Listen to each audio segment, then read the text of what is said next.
Moi boas tardes a todas e a todos, benvidas ao ciclo de conferencias sobre o COVID-19 organizado polo Campus da Cidadanía.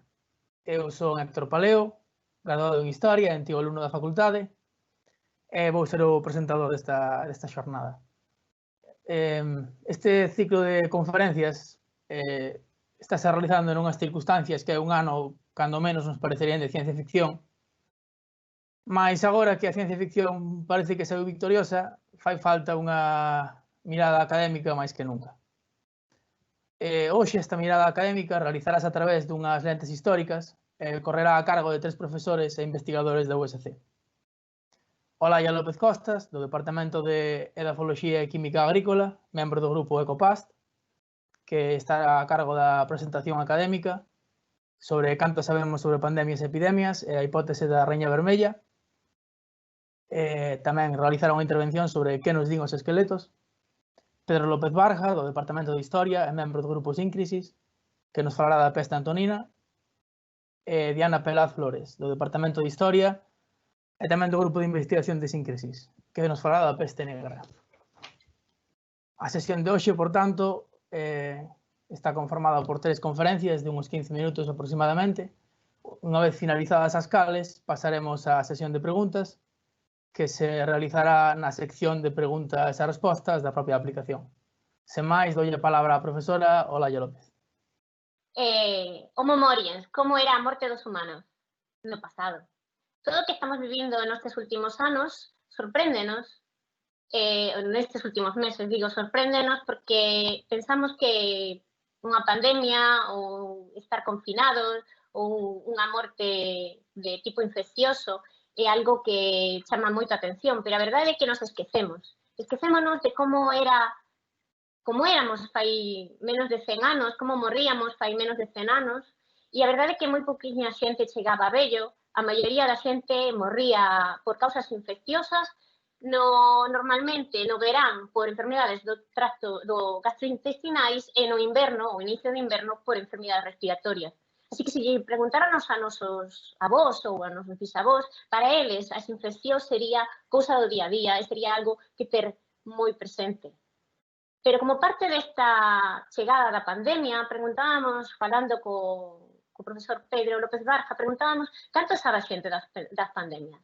Non somos xente que estudiamos pandemias e epidemias na nosa vida diaria como investigadores, pero fixemos unha enquisa que creo que vos chegou a algúns de vos, que foi moi sorprendente porque a realidade é que sabíamos, ou que sabiades moi pouco. Tivemos máis de 350 respostas e de 12 puntos que se podían acabar, a maioría da xente non superaba os 4. Académicos ou non, xente de ciencias, xente de letras, todos estaban un pouco, poderíamos dicir, un pouco, ese esquecemento lles había chegado a todos. A diferencia que hai, ou unha cousa que quería para introducir a pandemia e a epidemia desde un punto de vista máis profesional, é que utilizamos estes termos como se fosen sinónimos, pero en realidade non o son.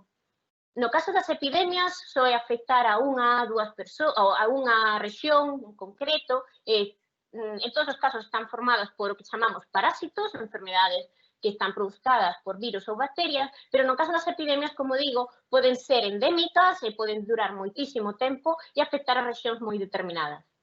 O salto á pandemia prodúcese cando ten un carácter global e o que estamos escoitando todos os días na televisión. O punto global, o punto da afectación a moita xente de moitos países é o que marca as pandemias e como xa vos explicaremos tanto os meus compañeros como a min, esas pandemias que marcaron tanto a historia e son tan recordadas. Pero epidemias hai moitas e todo isto se basa que non sei se vos chamou a atención, da Raíña Vermella. A xente que traballamos con epidemias é unha cousa maravillosa porque podemos necesitamos saber cousas de historia, de arqueoloxía, pero tamén de outras ciencias como a medicina ou a epidemioloxía. No caso da epidemioloxía, unha das cousas que fala o da epidemioloxía ou da ecoloxía é a hipótese da Raíña Vermella, que se basa no libro Alice in Wonderland, onde a Raíña Vermella está en constante movimento para sempre chegar ao mesmo sitio. Así estarían os nosos parásitos, os nosos virus e bacterias connosco ou con calquera outro animal que se ve afectado por eles. eles melloran as súas capacidades de infectarnos e nós vémonos máis afectados. Nós melloramos con a higiene, por exemplo, nos últimos anos e avanzamos un pouco máis, pero sempre no mesmo momento. Hai un momento onde eso se rompe e é no caso das pandemias, onde os nosos parásitos, os nosos virus e bacterias avanzan dunha maneira tan increíble que poden chegar a barrer poblacións enteiras. E, por así dicilo, ese é o que está determinando o carácter pandémico, ese carácter global, que xa como veremos no pasado foi moitísimo máis grave. Pandemias, epidemias, sempre, como dicía, vivimos cos enfermidades infecciosas, sempre están presentes na nosa historia e na vida dos seres humanos. Hai, aquí, como vedes, moitísimos outros seres vivos que nos poden afectar e que tamén teñen dereito a vivir, ainda que non nos guste moito que viva. E para min é importante que son parte da nosa historia e vivimos nun mundo de virus e bacterias onde hai oleadas que fan historia, xa para rematar, a importancia que teñen, a importancia que podemos obter recordando, como van facer os meus compañeiros, eu ao final, recordar como foi esa historia das pandemias. Hola, bueno, muchas gracias, Olaya. Ahora me toca a mí la segunda parte, la segunda pequeña charla dentro de este ciclo de Homo Moriens, dentro de esta cara a una historia de las pandemias.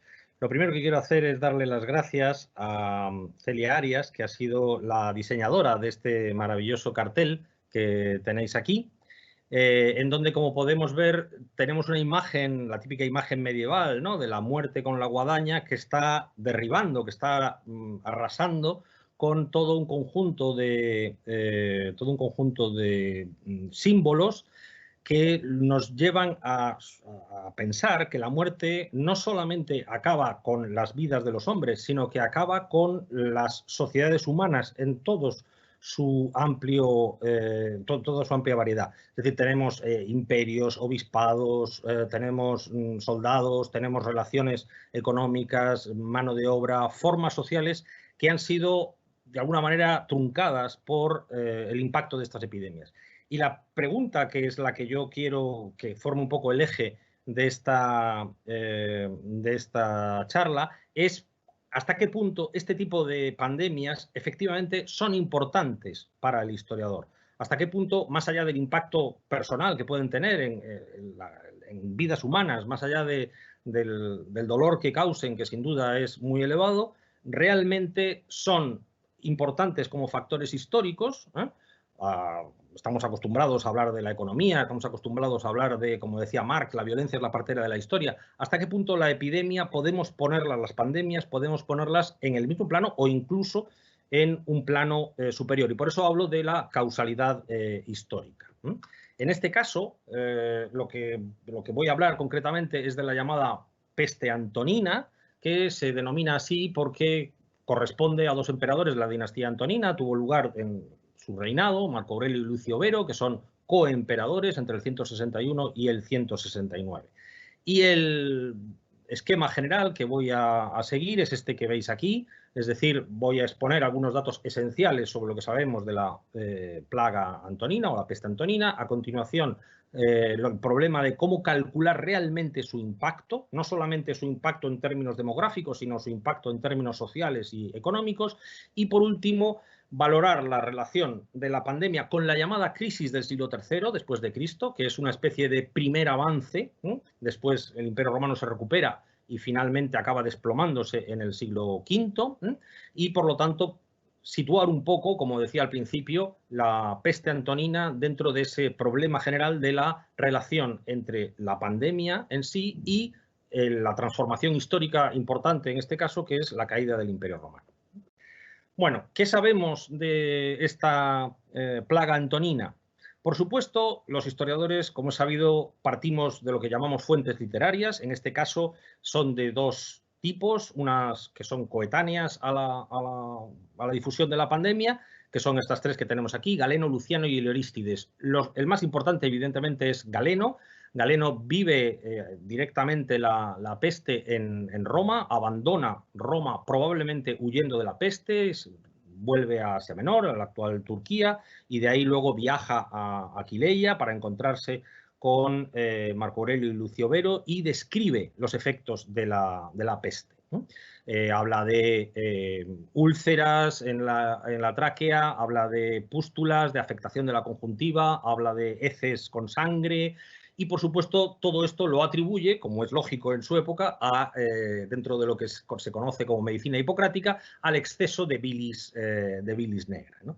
Pero más allá de esta, digamos, explicación que da Galeno, la descripción que hace, a pesar de ser bastante detallada, no es suficiente como para que desde la medicina actual podamos identificar el causante de esta epidemia, porque los síntomas son compatibles con varias enfermedades. La mayor parte de los historiadores acepta que se trata de viruela, pero no tenemos la prueba fehaciente, como en el caso de otras, que sería efectivamente encontrar el factor biológico, encontrar arqueológicamente, ¿no?, mediante el estudio de los esqueletos y aislarlo y comprobar que efectivamente cuál ha sido el virus o la bacteria que haya podido causar esta enfermedad.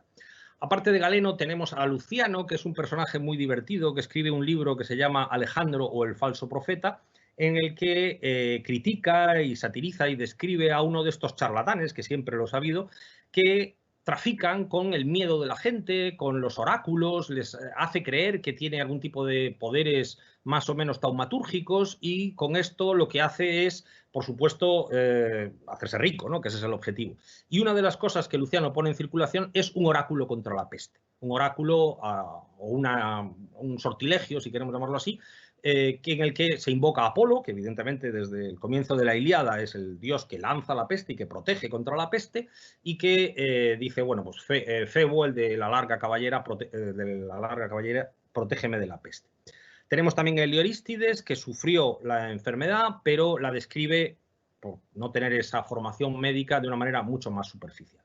Aparte de estos autores que son coetáneos, contamos también con autores posteriores que nos dan datos relevantes, sobre todo la historia augusta. La historia augusta es la que cuenta este relato, que es el que está siempre unido a la plaga antonina, que es durante la campaña pártica, la campaña contra lo que hoy día es el territorio de Irán, entre el 162 y el 166, Lucio Vero, uno de los coemperadores, avanza en territorio pártico y uno de sus generales, que es Avidio Casio, comete un crimen, porque lo que hace es tomar por asalto la ciudad de Seleucia cuando Seleucia se había rendido sin ningún tipo de resistencia, sin ofrecer resistencia, ¿no?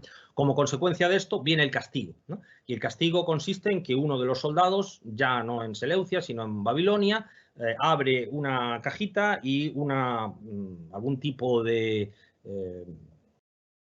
aire enrarecido sale de esa cajita y ese aire pestilente, esa pestilentia, como dice el texto latino, se difunde por todo el conjunto del ejército, que posteriormente lo traslada a Occidente.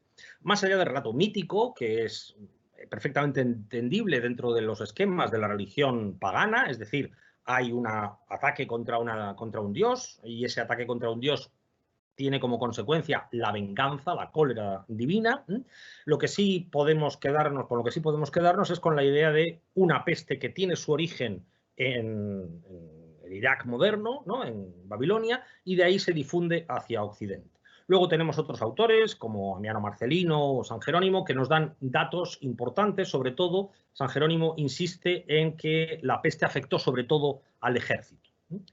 Bueno, estos serían, digamos, la forma normal por parte de los historiadores de acercarse a este tipo de problemas históricos, ¿no?, utilizando las fuentes literarias. Lo cierto es que son, como hemos visto, son muy vagas, y además están sujetas a sus propios intereses, ¿no?, a sus objetivos, a los objetivos que persiguen, ¿no? Por ejemplo, en el caso de la historia augusta, la responsabilidad se hace recaer sobre Avidio Casio, sobre uno de los generales, que será posteriormente un usurpador, se rebela contra el legítimo emperador, ¿no? Por lo tanto, es muy congruente que se le eche la culpa, ya antes de esa usurpación, de haber sido responsable de la difusión de la peste, ¿no?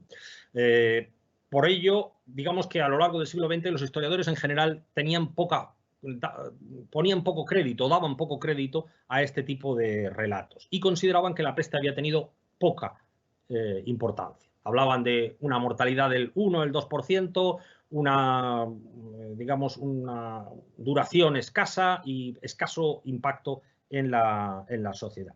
Todo esto cambia, sobre todo a partir de dos estudios de Richard Duncan Jones, uno en el 96 y otro en el 2018, en donde lo que hace Duncan Jones es lo que yo llamo aquí el cúmulo de evidencias heterogéneas. Son datos muy heterogéneos que individualmente considerados probablemente no son decisivos, pero que si los ponemos todos juntos, pues pueden tener algún tipo de importancia. Y es algo sobre lo que tenemos que reflexionar y tener en cuenta.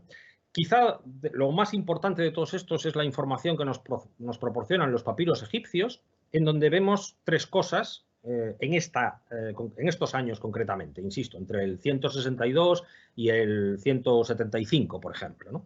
En primer lugar, los contribuyentes desaparecen, los que tienen que pagar los impuestos correspondientes dejan de figurar en las listas. Esto es algo que en Egipto ocurre con relativa frecuencia, es la famosa anajoresis, ¿no? Los que abandonan la jora, ¿no? Los anacoretas, y simplemente para evitar el tener que pagar impuestos. Pero la caída es tan brutal en estos años, desaparece en torno al 60 al 70%, que es posible pensar que hay una caída de la población.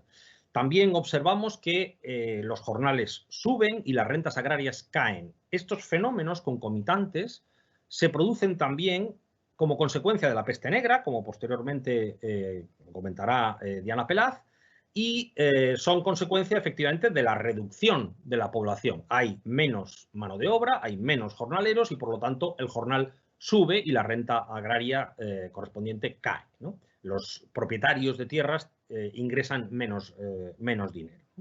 Esto sería, digamos, la información más relevante. Aparte de todo ello, tenemos también otras, como podemos ver aquí, que es efectivamente, pues los ladrillos están datados, tienen una datación consular, con lo cual podemos seguir bastante bien la evolución en la fabricación de ladrillos y vemos que se produce una caída. Esa caída es coincidente también con una caída en el número de edificios públicos que se construyen en Italia. Estamos hablando ahora básicamente de Italia, tanto por parte de los particulares como por parte de los emperadores. Esta caída significa que hay una cierta, digamos, dificultades de tesorería, ¿no? Una de las cosas que sabemos que afectó duramente a Marco Aurelio. En varias ocasiones se comenta la anécdota de que Marco Aurelio llegó a poner en subasta sus bienes particulares, ¿no? Para resolver este problema de falta de liquidez.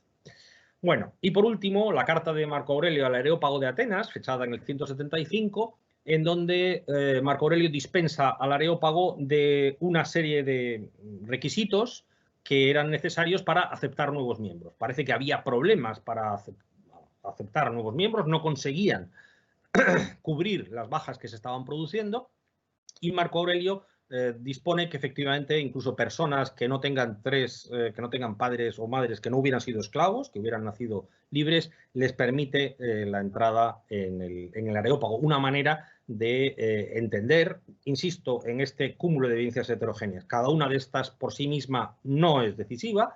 La simultaneidad, ¿no?, en el tiempo de todos estos factores, bueno, hacen que el historiador, digamos, sospeche. Hay alguno más, como esta tabla sobre las tumbas lidias. Las lápidas romanas nunca o casi nunca están datadas, a diferencia de las lápidas modernas, que suelen indicar la fecha de fallecimiento de la persona. En el caso de las lápidas latinas esto no es así, pero hay algunas excepciones, como se ven aquí en estas tumbas, y en donde efectivamente podemos comprobar que hay periodos en donde la mortalidad sube, que podrían coincidir con diversas oleadas de esta pandemia de viruelas, si finalmente es eso de lo que se trata. Bueno, y Duncan Jones utiliza también, digamos, otro tipo de evidencia, otro tipo de información a la que los historiadores normalmente no manejamos, ¿no?, como es en este caso el problema de la deforestación, ¿no? Como podemos ver, la evolución de la deforestación, en este caso en Alemania y este de Francia, se produce una caída clara en torno al 160 que indica una reducción en el tamaño de la tierra cultivable. se cultiva menos tierra. Aquí estaríamos hablando de algo parecido a lo que estaba pasando en Egipto, ¿no? Se cultiva menos tierra, caen las rentas agrarias, un proceso de alguna manera semejante en donde la crisis económica, si podemos hablar de crisis económica, o las dificultades económicas, son consecuencia de un desplome de la población que a su vez ha sido causada por el impacto de la epidemia, ¿no? Y aquí, bueno, tenemos esa famosa curva de la contaminación por plomo en el hielo de Groenlandia. Evidentemente, en este caso, la señal corresponde a todo el hemisferio norte, ¿no? Y no es únicamente del Imperio Romano, pero en términos generales se está de acuerdo en que la mayor parte, digamos, de esta señal puede proceder del Imperio Romano, ¿no? Se observa cómo el punto álgido es en torno al año 100 y luego va progresivamente cayendo con una caída bastante pronunciada en el año 160, en torno al año 160. Esto querría decir, dicho de una manera simple, que hay una menor actividad minera, y esa menor actividad minera se puede hacer compatible, una vez más, con el impacto de la crisis, el impacto de la epidemia. Bueno, dicho todo esto, se puede ver que no tenemos un censo ni nada muy determinado que nos esté diciendo la caída de la población es, luego volveremos a hablar de esto, es de este porcentaje o de este otro, ni tenemos una evolución del Producto Interior Bruto para saber exactamente cuál fue el impacto de la caída. Es importante que nos demos cuenta que efectivamente el Imperio Romano no es equivalente al mundo conocido, a pesar de que los romanos lo creyeran en ocasiones. El origen de la pandemia debe estar aquí, en la zona de Partia, en la zona de lo que hoy día es Irak e Irán, ¿no? Y sabemos que hubo una embajada romana en estos tiempos que se dirigió a la China de los Han, y también la información que procede de las fuentes chinas nos indica una incidencia notable de las epidemias, que no podemos saber exactamente a qué enfermedad atribuir, pero una incidencia notable de estas epidemias en esta época, ¿eh? Es decir, podemos pensar que el impacto de la peste antonina no se limitó al Imperio Romano, sino que fue en ambos sentidos, hacia Occidente y hacia Oriente. La duración, bueno, la duración es difícil de determinar, como podemos ver, ya lo comentábamos antes, el comienzo está en la campaña pártica, en torno al 162. El problema es el final, porque resulta muy difícil determinar si otros rebrotes que conocemos por fuentes literarias o por epigrafía están o no, corresponden o no al mismo virus, corresponden o no a la misma enfermedad. Hay un rebrote en el 189, aceptando que fuera viruela lo del 162, este de Roma es una vez más viruela. Lo cierto es que es muy difícil de saber, ¿no? Bueno, contamos con esta inscripción tan interesante que la traigo aquí a colación precisamente porque aparece en Aspontes, en Galicia. Conocemos otras 9 más en todo el Imperio Romano con el mismo texto. Es una invocación a los dioses y diosas según la interpretación del oráculo del Apolo de Claros. Esto nos está diciendo, dicho de una manera simple, si aceptamos la interpretación más reciente de esta inscripción, que son fórmulas apotropaicas, fórmulas que intentan alejar la epidemia y que se colocaban como dinteles en las puertas de las casas, y nos estarían indicando que en sitios tan alejados como puede ser Aspontes, Britania, el norte de África, la epidemia tuvo también una importante afectación. Bueno, esta ya es la última diapositiva que voy a mostrar hoy. Es este libro que ha tenido un gran impacto y que se ha traducido también al castellano, el libro de Kyle Harper, The Fate of Rome, y que él lo que hace es, digamos, atribuir la caída del Imperio Romano a una serie de 3 golpes, lo llama así, que debilitaron de una manera decisiva al Imperio Romano. La peste antonina, la peste de Cipriano a mediados del siglo III y la peste de Justiniano. Esto es algo que, bueno, podemos considerar, y esa es al menos mi opinión, para terminar ya, que es un cierto reduccionismo climático, un reduccionismo, digamos, epidemiológico, si queremos llamarlo así, que es peligroso, efectivamente, porque tenemos que tener en cuenta otras consideraciones y que, sin embargo, nos permiten pensar que tiene su parte buena. Tenemos que tener en cuenta este tipo de información, este tipo de factores, dentro de la explicación que damos los historiadores. Tenemos que incorporarla a nuestra forma de analizar y de estudiar el cambio social. No podemos, digamos, sencillamente orillarlo o mantenerlo al margen como se hacía tradicionalmente, aunque no se conviertan en el deus ex machina de todo cambio social. Pues nada, muchas gracias y ahora bueno, pues doy paso a Diana Pelaz, que nos hablará sobre la peste negra. Bien, buenas tardes a todos. Gracias, Pedro, por esa entrega de la palabra. Y quiero arañar un poquitín de tiempo al reloj para agradecer a mis otros dos compañeros que hayan querido contar conmigo esta tarde. Y sobre todo también quería agradecer a los organizadores o productores de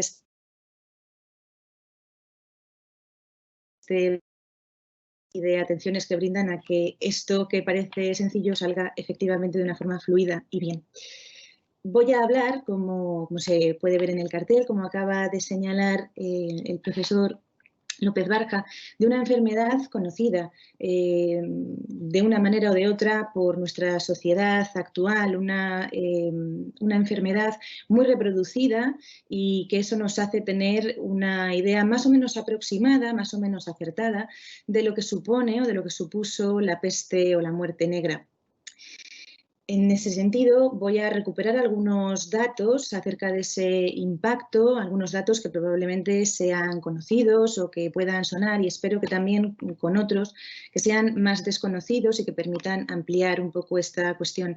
Todo ello para tratar un poco el impacto, por un lado, que alcanza esta enfermedad, esta epidemia, y también para tratar de sopesar las consecuencias que logra adquirir y en esa sociedad de mediados del siglo XIV, cómo consigue reponerse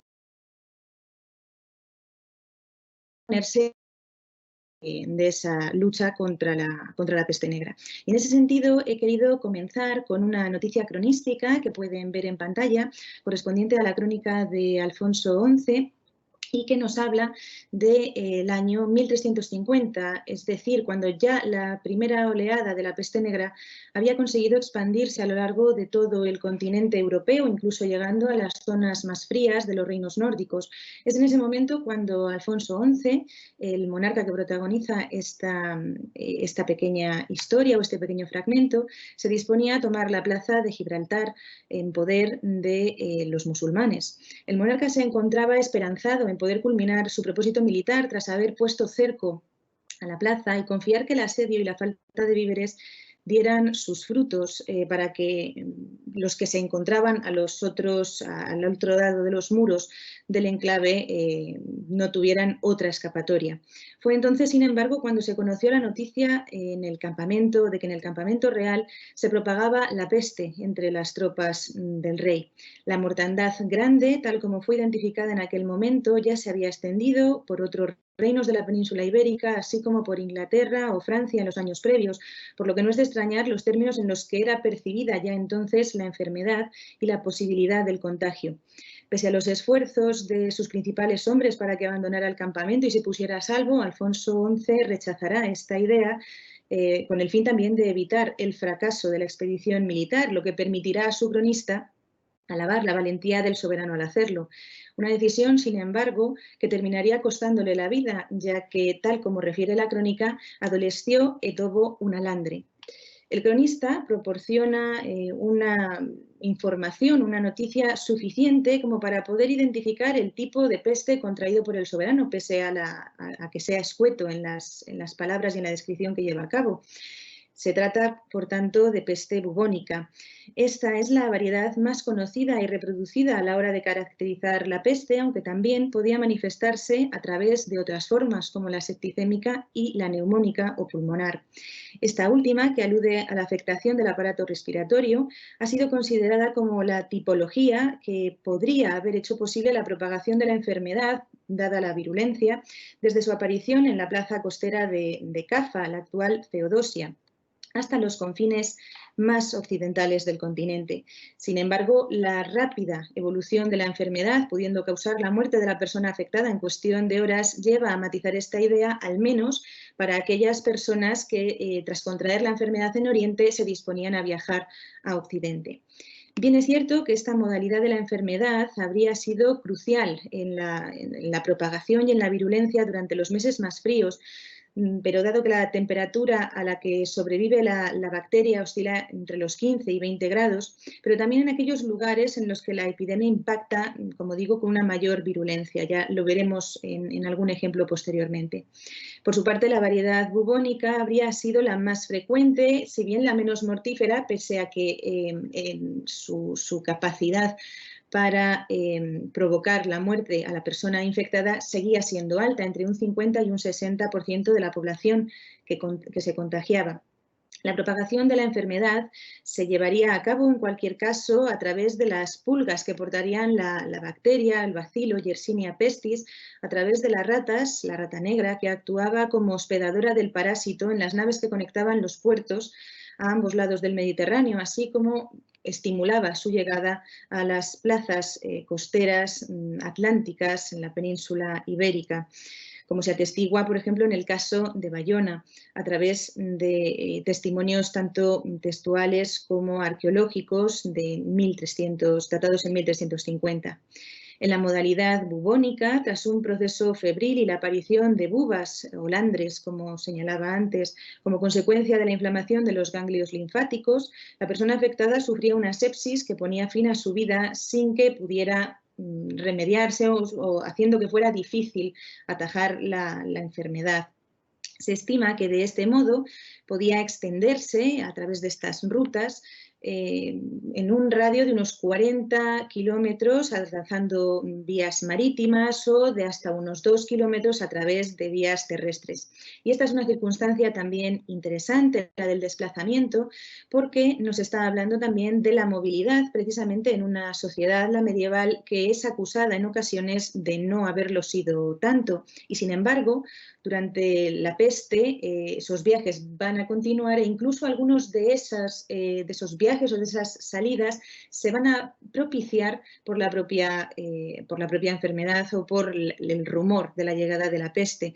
Precisamente ese es el escenario de la novela que pueden ver en pantalla, una de las ilustraciones o de las iconografías, como es una de las obras más conocidas de Giovanni Boccaccio, el Decamerón, en el que un grupo de jóvenes florentinos trata de alejarse lo máximo posible y refugiarse en una villa del campo de la Toscana para no verse contagiados, no verse infectados por la peste. La llegada de la peste, por tanto, a mediados del siglo XIV, coincidía con el pleno desarrollo de un ciclo demográfico, el inicio de ese ciclo demográfico regresivo. Por el contrario, lo que había supuesto la plena Edad Media entre los siglos XI y XIII y el crecimiento socioeconómico que se había llevado a cabo gracias a las innovaciones técnicas que se habían expandido en el ámbito agrario, la puesta en explotación de una gran cantidad de tierras gracias a la roturación, por ejemplo, iniciada o puesta en marcha a través de los cistercienses en amplias zonas de Europa, o la conocida como Gran Marcha al Este, que habían llevado a cabo colonos alemanes, ganando nuevas tierras. También había influido de una manera muy positiva para ese crecimiento demográfico el incremento de la actividad comercial o mercantil. Todo ello, como digo, había tenido como principal consecuencia un crecimiento demográfico exponencial que ha permitido a autores como Pierre Chauny hablar o calificar a esa Europa de un mundo lleno, que ya no podía aguantar esa tendencia ascendente de crecimiento mucho más. Debía entrar, por tanto, en recesión ante la incapacidad de poder proporcionar más recursos, nuevos recursos a esa población en constante ascenso. En consecuencia, es necesario tener en cuenta que se aunaban dos circunstancias positivas para conseguir un impacto todavía mayor con la llegada de la peste. Por un lado, la posibilidad de alcanzar un importante número de personas afectadas, dependiendo de las cifras que barajemos, estaríamos hablando ante una población de unos 80 millones de personas en toda Europa. Por otro lado, las circunstancias que allanarían ese camino, marcadas por una climatología adversa que ha sido calificada o conocida como la pequeña edad glacial y el agotamiento de aquellas tierras menos productivas. Todo ello redundó en sucesivas crisis frumentarias, incluso antes de la llegada o del mayor impacto de la peste, y sucesivas hambrunas que debilitaron considerablemente a la población. En este sentido, la guerra también actuó como un factor clave, también por su propagación entre las capas más altas de la sociedad, cosa que también, o fenómeno que también se ha referido en la comunicación anterior a propósito de esa propagación a través del ejército. Ya lo hemos visto también al inicio de esta exposición en el caso de Alfonso XI y de las tropas que trataban de poner cerco a Gibraltar. Pero también se habría registrado en la Guerra de los 100 Años, que se encontraba en plena efervescencia en su momento inicial, en su primera fase, teniendo que suspender las hostilidades debido al grave impacto que tuvo la propagación de la enfermedad tanto en uno como en otro contendiente. Del mismo modo, peregrinos, mercaderes, también facilitarían o propiciarían esa extensión de la enfermedad, del mismo modo que harían las cortes medievales, en las cuales tenemos que pensar en el desplazamiento itinerante de decenas de personas de acuerdo a los intereses o necesidades de los viajes que tenían que emprender los reyes. En ese sentido, traigo otros dos ejemplos. El primero de ellos, el de la mujer que ven a la izquierda de la pantalla, que es el de la reina Leonor de Portugal, la segunda esposa de Pedro IV de Aragón o Pedro el Ceremonioso, una joven reina que tras solo 11 meses de estancia en Aragón, en un viaje que emprendía de Teruel a Barcelona, encontró la muerte como consecuencia de la peste en el momento de mayor virulencia de la misma, en el año 1348. Una escenografía hasta cierto punto coincidente con lo que ocurriría años más tarde, en 1394, en la corte inglesa, donde Ana de Bohemia, la primera esposa de Ricardo II de Inglaterra, el último rey Plantagenet, causaría ese duro golpe para la monarquía inglesa, pues se trataba de una reina que había alcanzado una notable popularidad, había sabido ganarse al pueblo inglés y además estimulaba un contacto muy atractivo entre Inglaterra y el Imperio, precisamente en ese contexto de la Guerra de los 100 Años, donde era necesario e interesante para Inglaterra contar con aliados frente al contendiente francés. Señalar algunos casos particulares, como puedan ser estos, podría llevar a pensar que no existen registros que permitan comprobar el grado de afectación que la peste dejó a su paso. Si bien las fuentes con las que contamos para el siglo XIV, y por ejemplo en el caso de la península ibérica y más concretamente de la Corona de Castilla, del ámbito de la Corona de Castilla, las fuentes no son muy abundantes y en muchos casos son fragmentarias, lo que no facilita un análisis y tampoco la realización de que se puedan hacer estimaciones en cuanto al número de afectados y de muertos, de fallecidos. En cualquier caso, en todo el continente europeo alcanzarían una cifra nada desdeñable de en torno a un 50 o 60% de la población en los casos más negativos, en los análisis más negativos acerca de este proceso de la peste. No ha de desdeñarse en varios documentos, en unos cuantos documentos, alusiones como a la gran mortandad que era de entre las gentes o al gran mascabo por razón da pestilencia da mortandad de que caesteu, que tuvieron lugar en territorios dispares y en fechas igualmente distantes, si bien dentro del periodo de mayor virulencia de la epidemia, lo cual nos permite contar con una idea aproximada de esa generalización de la epidemia a lo largo de diferentes territorios. El primero de los casos, de esas frases literales que he tratado de exponer, corresponde o señalaría la incapacidad de dotar de recursos para poder edificar el monasterio de Santa Clara de Villalobos, en Zamora, tal como se había propuesto doña Inés de la Cerda, viuda del señor de la villa, Fernán Rodríguez, que había perdido la vida como consecuencia de verse infectado por la peste. Había muerto precisamente en septiembre del año 48, al igual que había hecho el notario de la villa y los obreros y campesinos que tenían que haber colaborado en la edificación de dicho convento. La propagación de la peste en la localidad meseteña había abarcado unas 10 semanas, una estimación de tiempo similar a la que Ginsberg y Moll ha llevado a cabo para algunas de las principales ciudades de la Corona de Aragón, como Valencia o Barcelona, pese a tratarse, en el caso de Villalobos, de una localidad, como ha señalado quien la estudió, Vaca Lorenzo, de pequeñas dimensiones y ajena a rutas de comunicación importantes, y sin embargo también llega e impacta en ella la peste. Similar testimonio resulta al ofrecer o se puede observar a propósito de la disposición que el Cabildo de Lugo llevó a cabo y conforme al cual los administradores de rentas podían o bien entregar una menor parte de las mismas, de esas cantidades que debían pagar, o incluso apartarse del ejercicio de esas funciones, siendo una realidad que también encontraríamos en testimonios documentales como el que pueden ver en pantalla y que se corresponde con un documento expedido por el monasterio pontevedrés de Santa María de Olla, que también rebajó la renta que Durán Domínguez, mercader de Bayona, y María Bernaldez, viuda de Ruy Fernández, debían asumir tras declarar que no podían hacer la frente debido a la gran peste y mortandad que había sufrido la villa marinera. No es de extrañar que todas estas muertes provocadas por un mismo mal fueran entendidas como un castigo divino primero o como una conspiración por parte de los judíos para acabar con la sociedad cristiana después.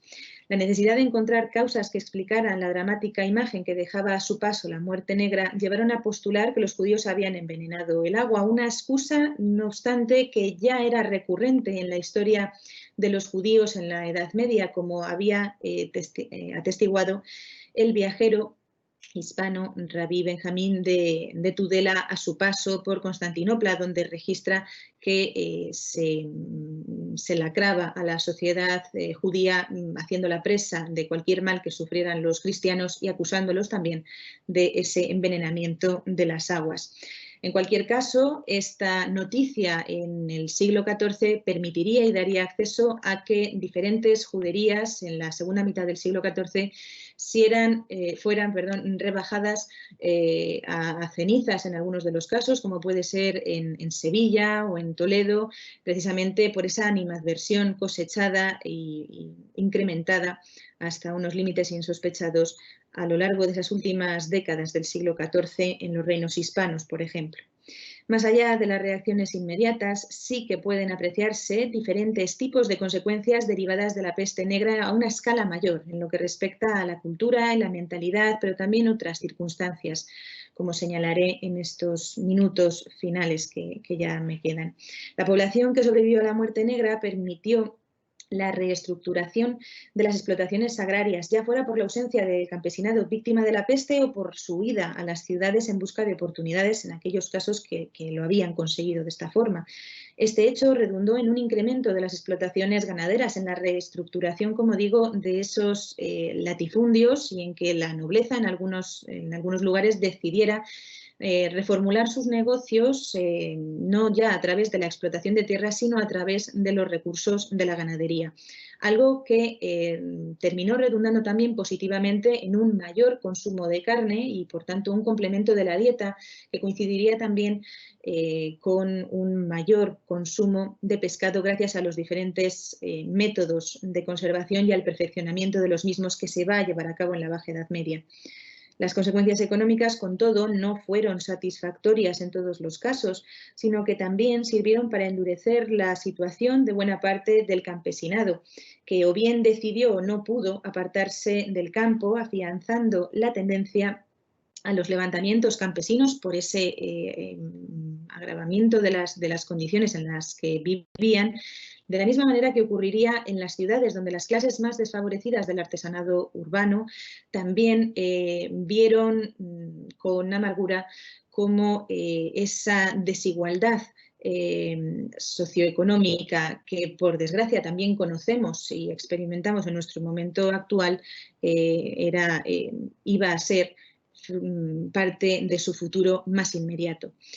En cuanto a las consecuencias a nivel político, su principal efecto guarda relación con la itinerancia, como decía antes, una condición al gobierno de los reinos y de las monarquías o de las monocracias medievales totalmente natural, totalmente orgánico. Los soberanos se veían desplazados, se veían obligados, mejor dicho, a desplazarse no solo ya en función de sus intereses o de las necesidades de su gobierno, sino también para emprender marcha o poner marcha atrás ante la llegada del rumor de la peste a determinados lugares, con lo cual también tenemos ahí otro factor condicionante ante ese miedo que generaba la peste y la posible inestabilidad que traía para los gobernantes, pero también por otro tipo de medidas que serán llevadas a cabo por esas autoridades políticas. Y es que a partir de mediados del siglo XIV y más decididamente en la segunda mitad de esta centuria, comienzan a promulgarse ordenanzas conforme a las cuales se trata de regular el duelo y sus manifestaciones debido a la gran mortandad que se había llevado a cabo, condenando, por ejemplo, prácticas como los gritos y llantos que familiares, plañideras o incluso animales domésticos llevaban a cabo ante la pérdida de un ser querido. Así lo podemos atestiguar, esa prohibición o ese intento de prohibir estas prácticas en cuadernos de cortes de finales del siglo XIV.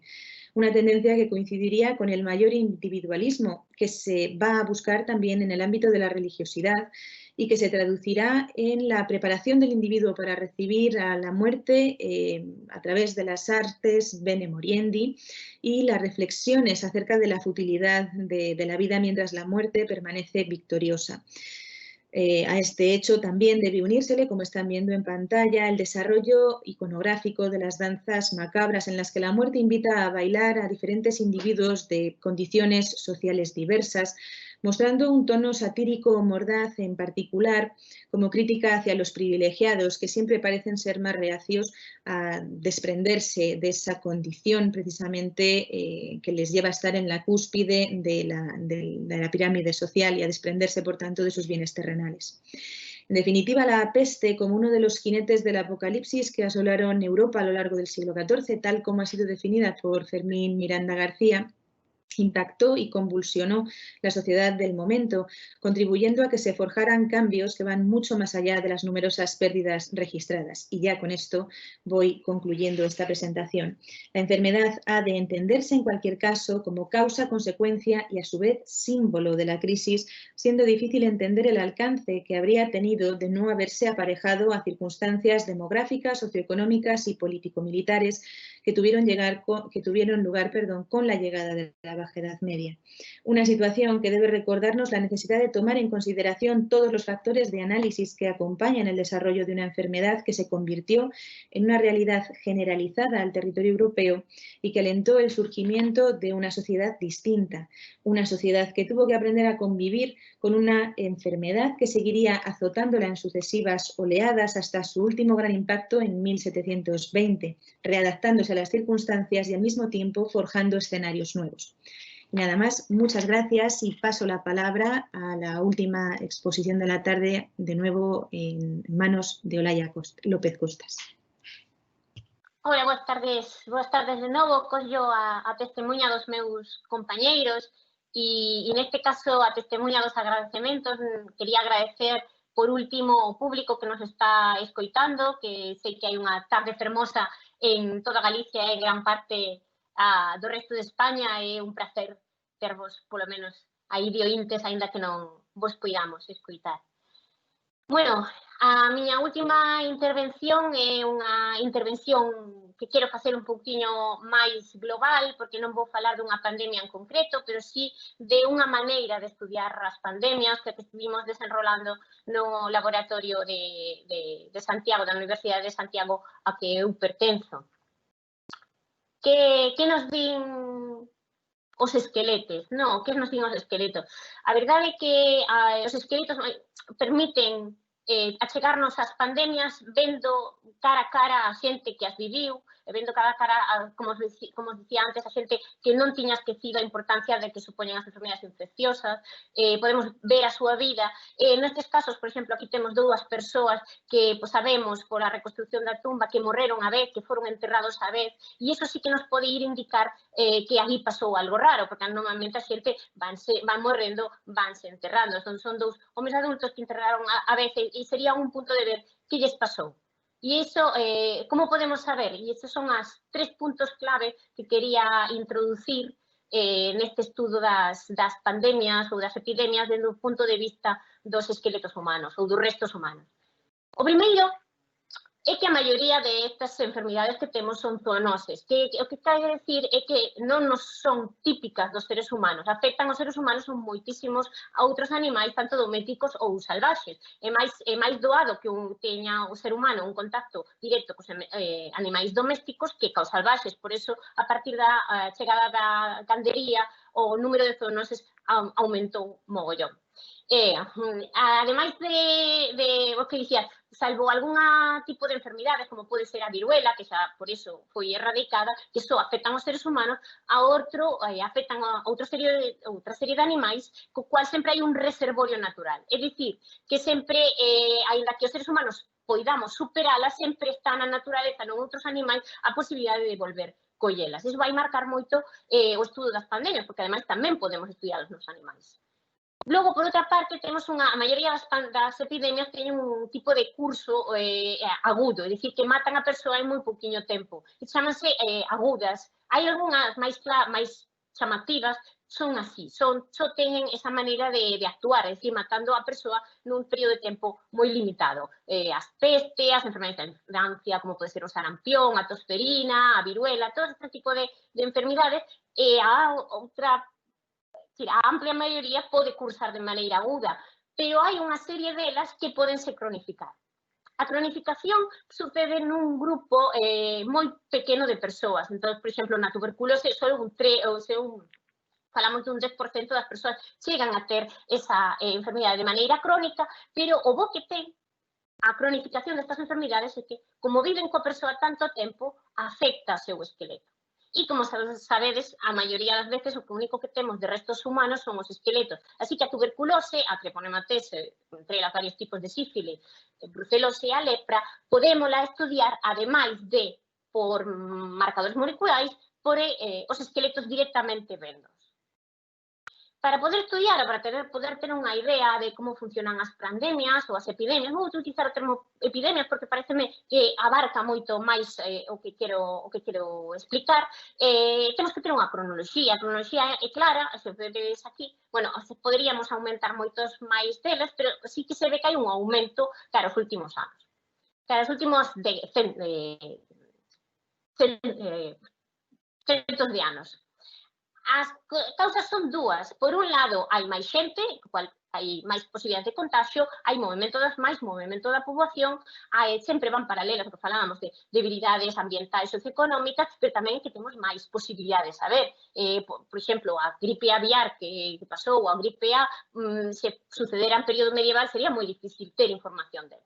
Aquí marquei en azul o que serían as grandes pandemias, as pandemias que quedan, que chegan ata os nosos días por ter unha grande mortandade, da que da maioría podemos estudiar, ou hai esqueletos estudiados con que sabemos que individuos ou individuos afectados por estas. No noso grupo de investigación, centramos máis nunhas que teñen un carácter máis epidémico, que se poden ver nos propios esqueletos, e iso tamén é que vos quería, cando introduzca, quería vos tamén contar o que estamos a facer, porque tamén é interesante ver o que se sabe, pero tamén o que estamos a desenrolar na Universidade de Santiago.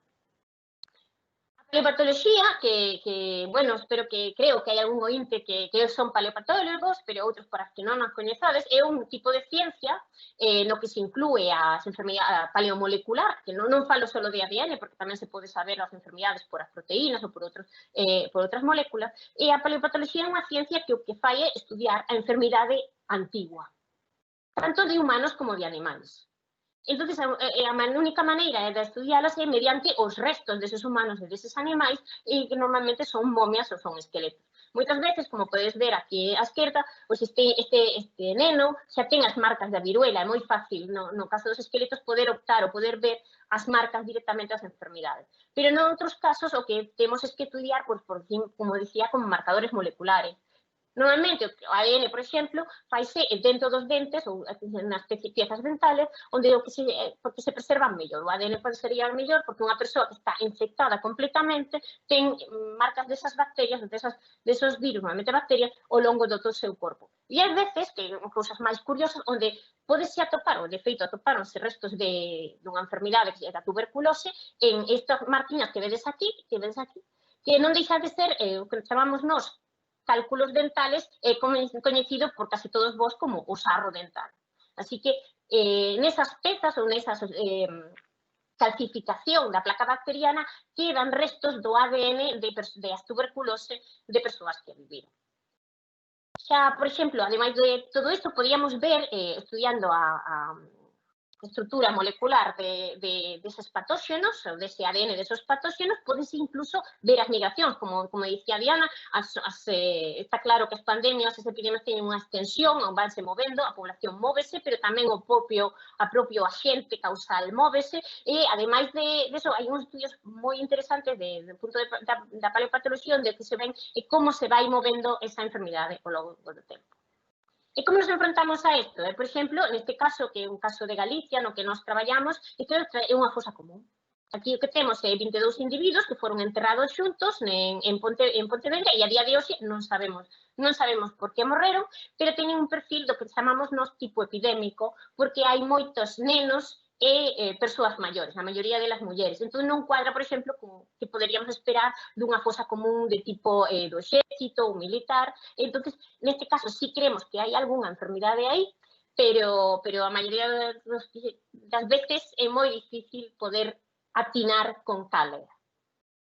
Dentro dos exemplos que traio, o principal dos estudos da ADN é a peste negra, que acaba de falar Diana, Yersinia pestis, e que ten unha longa duración, está con nos fai moito tempo, pero hai dúas plagas moi importantes. A primeira chamase a plaga justiniana, que afectaba o Imperio Romano, que podese ver aquí un par de séculos, neste caso, e logo a segunda, que é moi curioso, que poderíamos xuntalo dende o século XIV, o que falamos a nosa peste negra máis famosa, pero dura todo o XVIII.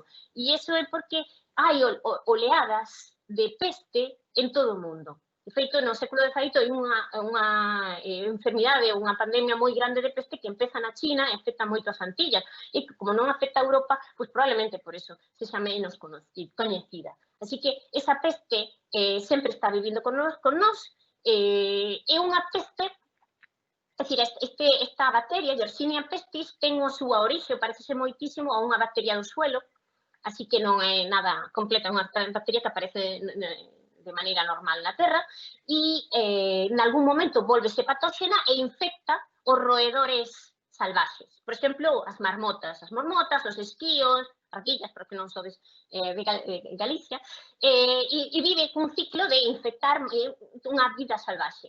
En algún momento, o que creen os investigadores a día de hoxe é que hai unha baixada no número de animais destes roedores salvaxes e as pulgas, que son a xente que van infectar estes roedores salvaxes, saltan a outro tipo de mamíferos.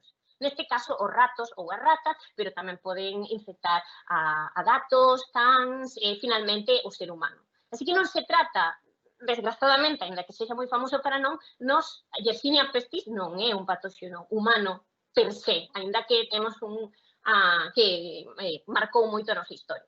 A día de hoxe hai 38 secuencias de Yersinia pestis secuenciadas completamente. Podemos trazar un poquinho como son esos movimentos e esas 38 divídense entre a primeira plaga e varios puntos da segunda. E un caso, por exemplo, é este caso que, se non me equivoco, en Polonia, non estou segura, pero onde aparecen dúas persoas, como víamos no caso anterior, enterradas xuntas, que morreron xuntas, adultos, faise un análise de ADN na pulpa dental e deu positivo para Yersinia. E vamos un pouco así a cegas, vemos unha cosa común e intentamos ver se é Yersinia ou é outro tipo de enfermedade. Ademais da peste, eu, bueno, traio aquí como outro exemplo, porque máis que nada porque eu traballo aquí neste tipo de patóxeno que é a tuberculose.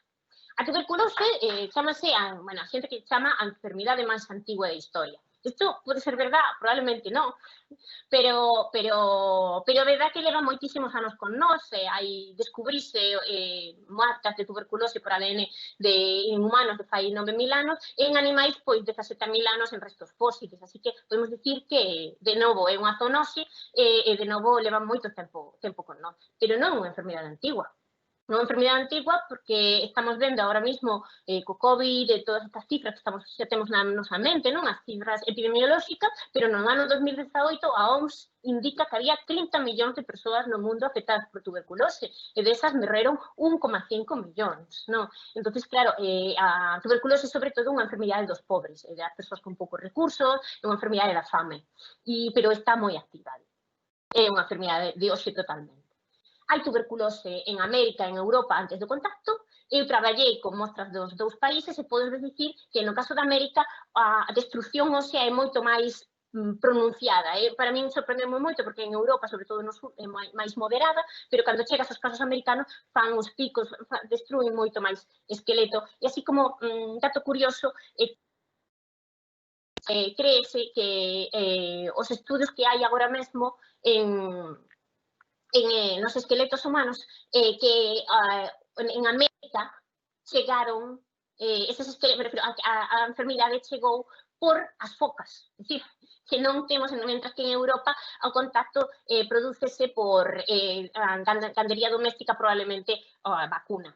Aquí podedes ver, pois estos son dúas vértebras que están aplastadas con marcas de tuberculose. A tuberculose vertebral afecta moi poucos casos, pero estes son de Galicia, e aquí o que temos é unha costela con este tipo de alteracións, máis son unhas calcificacións do propio pulmón, e o que nos dicen é que esa persoa probablemente padeceu esta enfermidade. Así como traballámoslo con probas moleculares, pero ás veces non é posible. Por exemplo, neste caso galego, que creemos que ou tuberculose ou lepra, pero a verdade é que fixemos análise de ADN e, desgraciadamente, non tiveron bo resultado, así que nos quedamos coa dúda. Así que non é tan doado chegar a unha conclusión certera. Xa para rematar, a última epidemia que vos traio é a malaria máis coñecida, pois probablemente, como dicía, sempre lle preguntades aos vosos avós ou aos vosos familiares máis maiores, é o paludismo, que é como se chamaba aquí. A malaria, que para nós é algo moi de África, a malaria é endémica española. A endémica española está moi relacionada co cursos de auga ou auga estancada de pouca profundidade, onde se producen estes mosquitos que son o vector de transmisión. A malaria chega, sempre é unha enfermidade moi antigua, como pasa coa tuberculose, pero no século XIX que ten unha extensión máis global que afecta casi todo o mundo e é endémico dende fai, endémico con oleadas e moita mortandade en Finlandia, sitios como Finlandia, España ou o resto de Europa. E como se solucionaba? Pois drenando. Dicen os romanos que non había malaria en Roma porque drenaron os pantanos, e iso mesmo que se fixo en España, por exemplo, dicimos as marismas do Ebro, cando se drenaron, foi unha pena para a biodiversidade, pero parou as infeccións de malaria que viñan aparecendo a xente que vivía ao lado deso.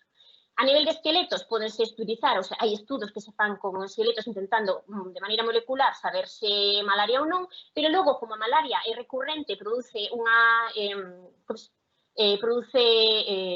pérdidas de sangue e unha anemia moi crónica, ás veces na parte interior das órbitas hai un marcador que se chama criba orbitaria que a moita xente relaciona, pero é moi difícil relacionar.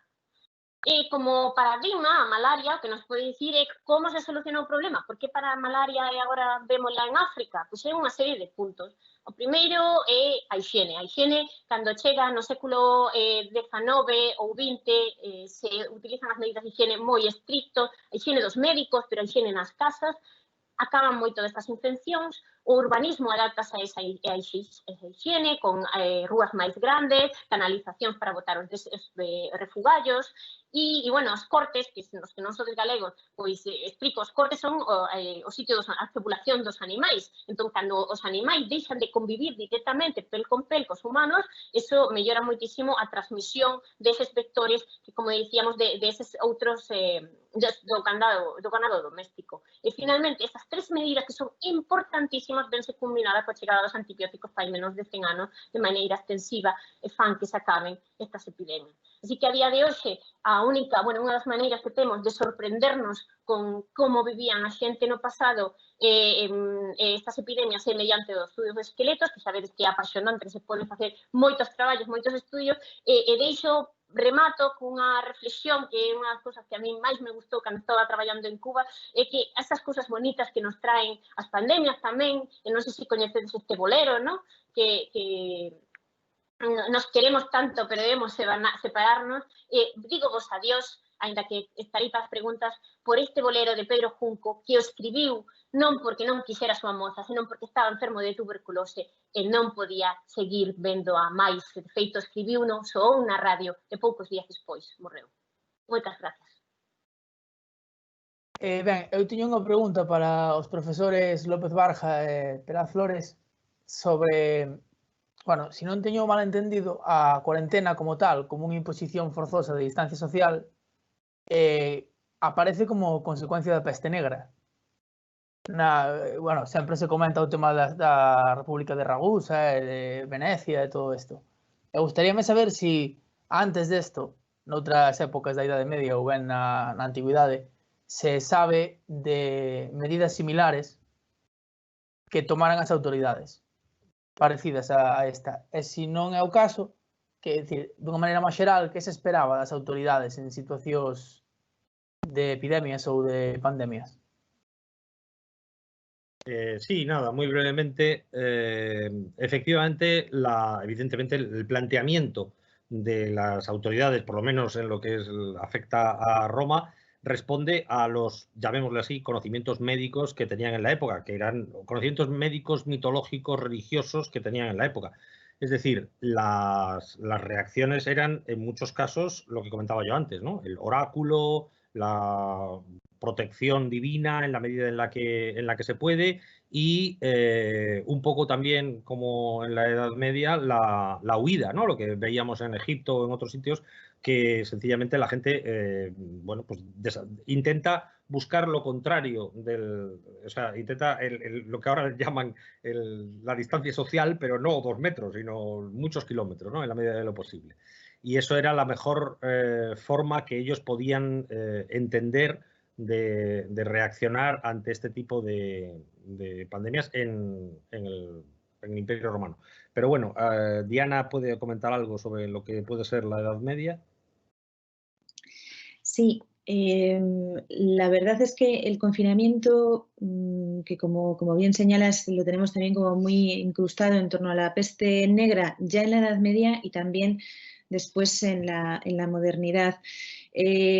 Podía decretarlo, efectivamente, podía ser decretado por las autoridades, pero un confinamiento mucho más brutal que el que hemos podido vivir nosotros, en el sentido de tratar de encerrar literalmente la ciudad como foco de contagio, pero por esos fenómenos de huida u otro tipo de viajes que pudieran llevarse a cabo, era verdaderamente difícil de controlar y sobre todo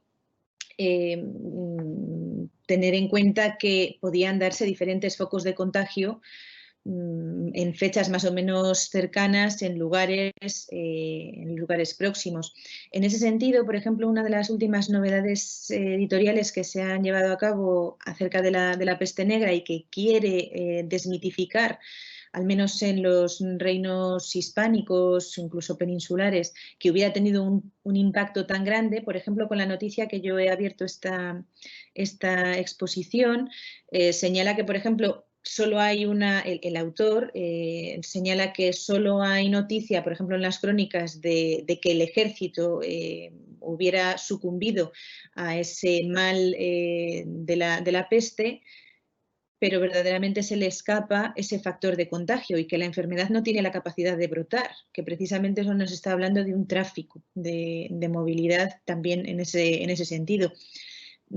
Para las ciudades era relativamente fácil cerrar una ciudad, blindar una ciudad, como podría ser para un asedio militar, cerrarla igualmente, pero no del todo eficaz, porque no tenían tampoco medios para poderlo tratar. En el caso de la Edad Media no ocurriría o no se acudiría a oráculos, pero sí a rogativas y este tipo de fenomenologías, pues bueno, relacionadas, vinculadas con el cristianismo, y también, bueno, pues luego a buscar un chivo expiatorio como podía ser la población judía que viviera dentro de las ciudades. Gracias por la pregunta, Héctor.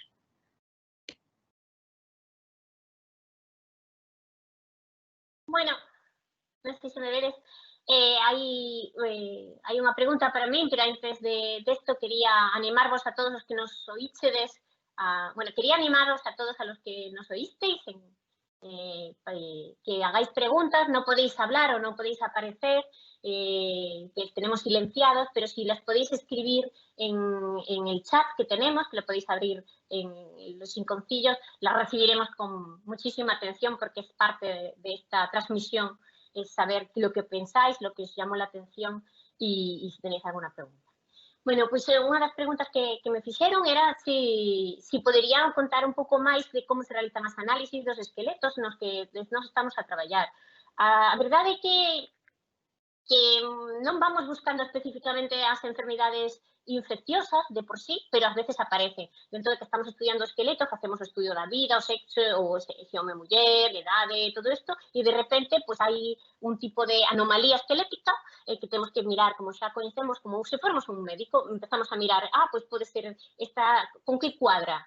En base a eso, polo coñecemento que hai, e moitas veces utilizamos unha cousa curiosa, utilizamos libros do século XIX ou do século, inicio do século XX, porque agora non hai esos casos de tuberculose, por exemplo, tan marcados. E unha vez que sucede eso, ou que, como decía antes, hai unha tumba rara, algo que chame a atención, pois o que se fai é tomase unha mostra, normalmente un dente, e o análisis de ADN é durillo tamén, porque non queres contaminar. Os patóxenos son máis fáciles porque non podes autocontaminar cos teu ADN, porque nós non nos temos, pero sí que, por exemplo, facemos corremos PCRs, como está falando aquí este PCR, para saber, podo dicir un caso curioso que no caso deste individuo que non sabíamos se era lepra ou se era tuberculose, corrémolo para a lepra e saliu mal, pero saliu mal todo o proceso, así que, nada, logo tivemos que volver a intentar e non saiu, ás veces é un pouco, bueno, é o que hai, é difícil, a verdade é que é difícil obtelo, pero é un traballo lento.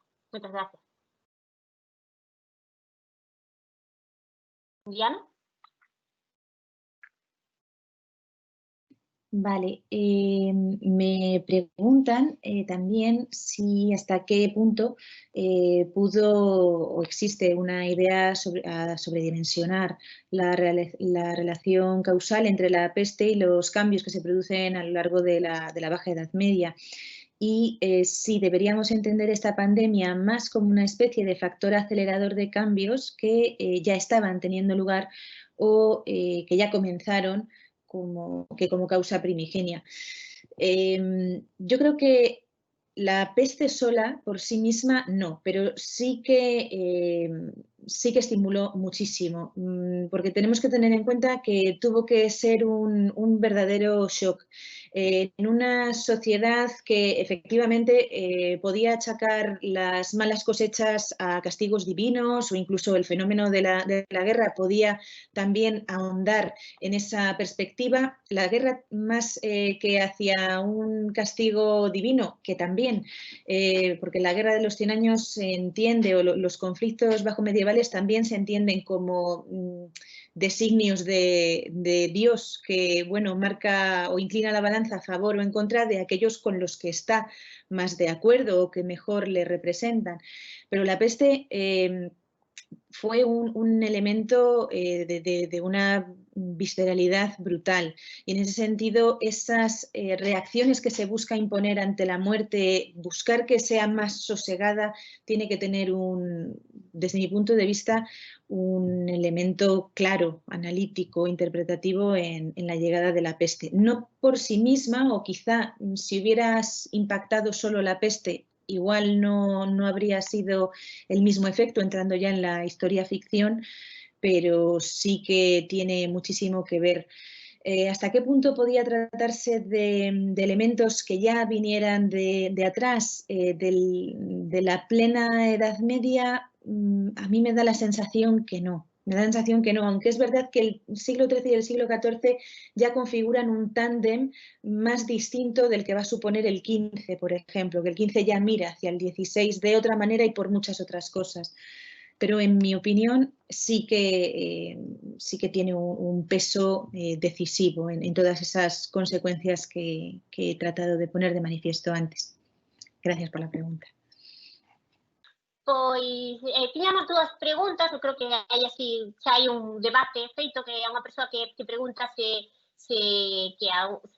as razóns que se deron para desecar a lagoa da Antela foi o paludismo e se estaba acreditada a presencia de malaria, e creo que hai outra persoa que indica que non hai, que a descripción que dá o dicionario en torno ao 1830 é un lugar pavoroso. Bueno, que non fala de malaria, é difícil de que falara, a veces é un dos problemas que nos atopamos. Nos traballo cun compañeiro que sabe de registros parroquiais e moitas veces dice morto por un mal aire, non? Ou morto por fiebres. Entón, intentamos ler que é malaria. A verdade é que no caso da lagoa da Antela non o sei, pero sí que a cuestión é que eran focos de infección, porque hai moitos mosquitos, e no momento que o mosquito tiña a presencia desta enfermidade, estaría recurrentemente infectando. A cuestión é se ahora mismo, iso non vai ser sempre así, non ten por que ser que haxa auga, haxa mosquitos e haxa paludismo, pero sí que se daba porque naquel momento a malaria estaba estendida por casi todo o mundo. Entón, pois, podería ser perfectamente unha das razóns da desecación, e logo tamén hai veces que se produce como un efecto chamada, pois nunha zona hai moitas causas de mortandade e achácase o paludismo, ali desecan as lagoas para cultivar ou para que outra cousa, produce unha mellora, pode ser simplemente que dice, pois as lagoas son malas, hai que desecalas. Tamén, no caso, bueno, investigarei, non? Moitas gracias pola pregunta, porque sempre tócanos máis de cerca, pero non é unha cousa, por exemplo, a miña abuela tivo paludismo, non é unha cousa que quede tan longe, o que sí que é curioso que sexa endémico daqui. E logo hai unhas preguntas así, máis que non sei se queredes axudarme a respostala, ou Pedro ou Diana, se existen áreas geográficas que hayan sido focos recurrentes de pandemias y que destaquen, bueno, de epidemias en la epidemia a lo largo de la historia. Bueno, empiezo yo entonces, ya que veo que Diana no se lanza. Yo veo que es extraordinariamente difícil dar una respuesta porque evidentemente, como comentaba antes Olaya, pandemias y epidemias hay muchas y cada una tiene su etiología y sus rasgos. No se puede hablar de una sola, ¿no? Tienen fuentes infecciosas muy diferentes y, bueno, más allá de la común vinculación con la zoonosis, el hecho de que tiene que haber algún tipo de estado intermedio, ¿no? de eslabón intermedio para llegar al hombre, lo cierto es que hay una variedad, yo creo, extraordinariamente grande, ¿no? Y luego sí que hay, en cuanto a la difusión, esto es algo que yo creo que estaremos todos de acuerdo, un problema lo comentaba antes Olaya, un problema de eurocentrismo. Nosotros tenemos un conocimiento de estas epidemias, mejor o peor, a lo largo de la historia de Europa. En cambio, tenemos un conocimiento mucho peor de lo que podría haber ocurrido en África o en América o en otros lugares, sencillamente por falta de estudios y por falta de información, ¿no? Entonces, esto hace que nuestra visión esté un poquito deformada, ¿no? Y pensemos que a lo mejor históricamente solamente cuenta aquello que pasaba en Europa y no en otros sitios, ¿no? No sé si Diana quieres hacer alguna otra consideración. Sí, yo coincido contigo en que es verdaderamente difícil dar una respuesta precisa, pero intentando así comparar dentro también de esa tendencia eurocéntrica que como medievalista es además pues todavía más recurrente, quizá grandes ciudades como pueda ser Roma, como podría ser Constantinopla, Londres, que también sufrirá, por ejemplo, va a sufrir peste, la peste negra en la Baja Edad Media, pero también va a volver a tener un rebrote, uno de los últimos rebrotes más fuertes de esta misma enfermedad ya en el siglo XVII. Quizá esas grandes ciudades que además tienen una capacidad de recibir población y de generar esa atracción, también redunda negativamente para la población que vive en ellas, hasta el punto, por ejemplo, en Constantinopla, que si no recuerdo mal, es la única ciudad del momento de la peste negra que no va a conseguir recuperarse, que a partir de sufrir la peste va a entrar en recesión hasta la toma por los turcos. No sé, quizá sería más fácil, pienso en esas grandes ciudades que han sido foco de atracción, como pueda ser Sevilla, quizá ese nudo de comunicaciones, pero es verdaderamente compleja la cuestión. Y hay una pregunta. Sí, yo quería añadir algo sobre esto, y era, sí, moi de acordo con eso, porque a verdade é que para saber que hai unha pandemia temos que sabelo, é dicir, que teñen que escribir sobre elo, e escribe a xente onde hai moita xente, onde afecta máis, que hai moita xente, e sobre todo onde hai cidades máis grandes. Pero só comentarvos un detalle, que é, por exemplo, no caso da Yersinia pestis, da peste, de feito, empezaron a analizar esqueletos do Neolítico, en diversas partes sobre todo en Asia, pero nalgunha parte de Europa, do Neolítico, da Idade do Bronce, esqueletos como aparecían xuntos e de feito apareceron marcas, trazas moleculares de Yersinia pestis, non? E que pasa? Que ninguén da Idade do Bronce vai non lo contar. E iso é que pasa, que moitas veces como agora parece que está moi claro pois onde surxiu o COVID, pero temos que pensar que hai fai centos de anos o único que sabían era que chegaba dun barco que viña dun sitio e lle botaban a culpa a ese sitio e que probablemente lle botaban a culpa a uns aos outros. O que dicimos non é tan importante, pero a brucelose é o mal español, o mal mediterráneo, o mal holandés, o mal vai saltando de un lado para outro. Y Pedro, creo que tes unha pregunta, logo vamos por a pandemia mundial. Sí. A ver, bueno, me preguntan sobre otro tipo de fuentes que se utilizan para poder reconstruir un pasado tan lejano, refiriéndose evidentemente al Imperio Romano. Querría decir sobre esto una cosa muy breve, digamos. La marca de la historiografía norteamericana en este sentido en los últimos años ha sido precisamente la incorporación de todo este tipo de fuentes procedentes de la biología, la edafología, las ciencias naturales en general, ¿no? Y ponerla al servicio de la historia con mejores o peores resultados, ¿no? El estudio de la dendrocronología, el estudio de la evolución del clima, el estudio efectivamente de bacilos, bacterias, virus, gracias a la arqueología, ¿no? Y a la aportación que se puede hacer desde la paleopatología. Todo este tipo de cosas es algo que desde hace quizá 10, 15 años ha sido muy importante en la historiografía norteamericana y que, bueno, pues poco a poco, con cierto retraso, yo creo está llegando también a la historiografía europea, sobre todo, lógicamente, a la historiografía británica, ¿no?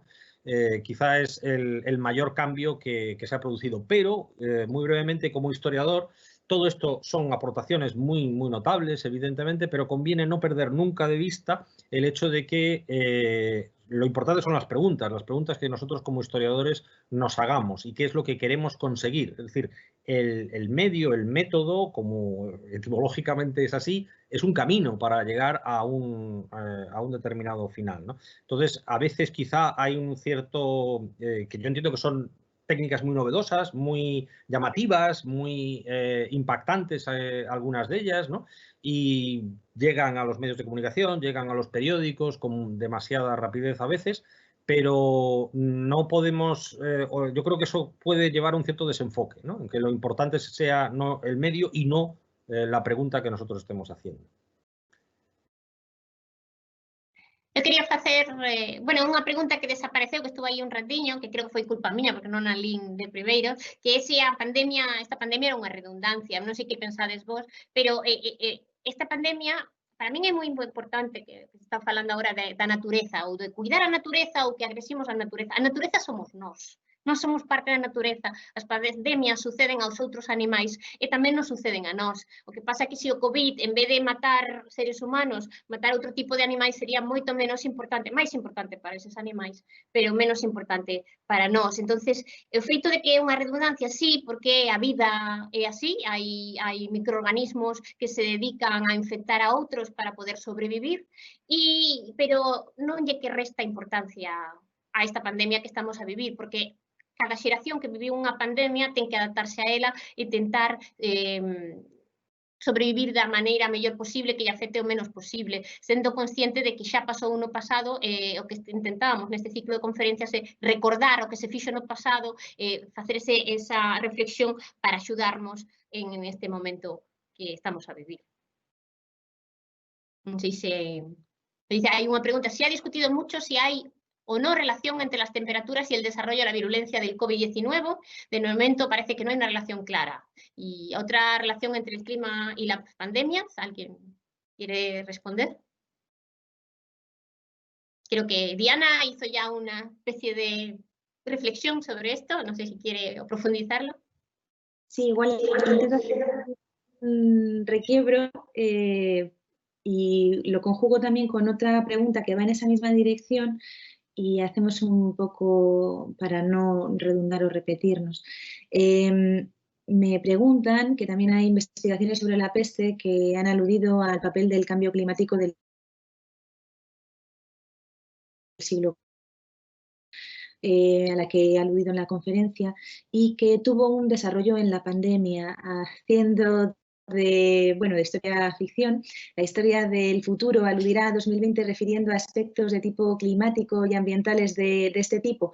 Bueno, yo creo que la relación entre enfermedad y clima, sin tener más allá de la formación como historiadora, no puedo responder, ¿no?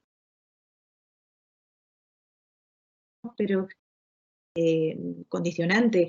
El frío puede que afecte más a poblaciones porque, bueno, se termina subrayando la incidencia de otros factores que debilitan a la población o que hacen que otra serie de procesos infecciosos, de virus, tengan ese contagio, y creo que en ese sentido sí que es una relación de causalidad que hay que tener en cuenta.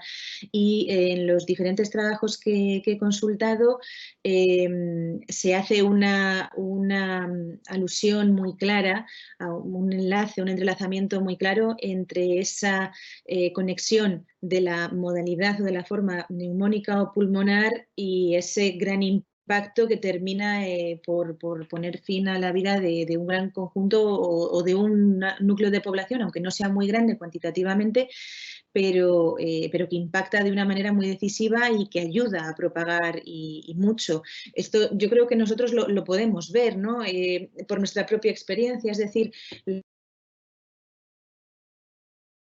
la campaña se prevé esa caída de las temperaturas y todo esto que puede redundar negativamente, como me imagino que en unos años pueda pasar con la COVID, una vez que haya vacuna, y pueda que también afecte en esos rebrotes o en esas oleadas que nos puedan llegar en el futuro.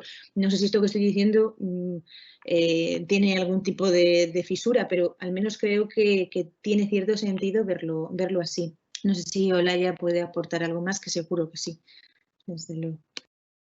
Bueno, a verdad que cando estudiamos cada un dos axentes causais teñen a súa maneira de evolucionar. En este caso, por exemplo, a tuberculose sí que está moi relacionada con zonas máis de néboas e cosas así. Sempre que lle falo no estranxeiro, dime, que va a ser Galicia? España, non? Non pode haber nieblas en España. Bueno, pues Galicia é outra cosa.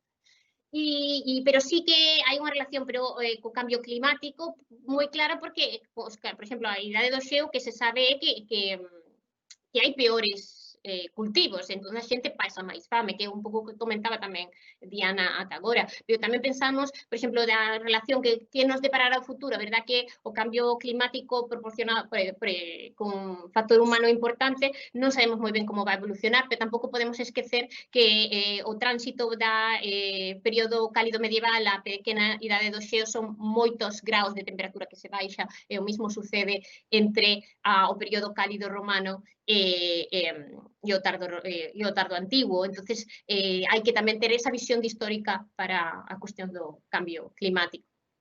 E, bueno, se hai alguna pregunta máis eso, podemos afondar. E logo, que hai un montón de preguntas, pero dicen se nos facemos unha relación da peste que a literatura. Parece que, máis alá dos boleros, se hai algo da peste negra, que entendo que peste refírese a peste negra. Sí, bueno, yo creo que se podrían hacer diferentes relaciones, no solo la literatura, también el arte, ¿no? Esas pinturas de Bruegel, incluso casi de Cranach, del Bosco, todo ese impacto que tiene la peste en el mundo de la cultura, de las artes o de las mentalidades, impacta de una manera decisiva. Pero de todos modos también dentro de esa pregunta se alude a la peste de Atenas y el relato de Tucídides. No sé si a nivel historiográfico, quizá por lo menos para los reinos peninsulares no tenemos tanta información como la que pueda aportar Jean Froissart para el contexto de la Guerra de los 100 años en Francia. No lo sé si Pedro quiere aportar algo en esa línea.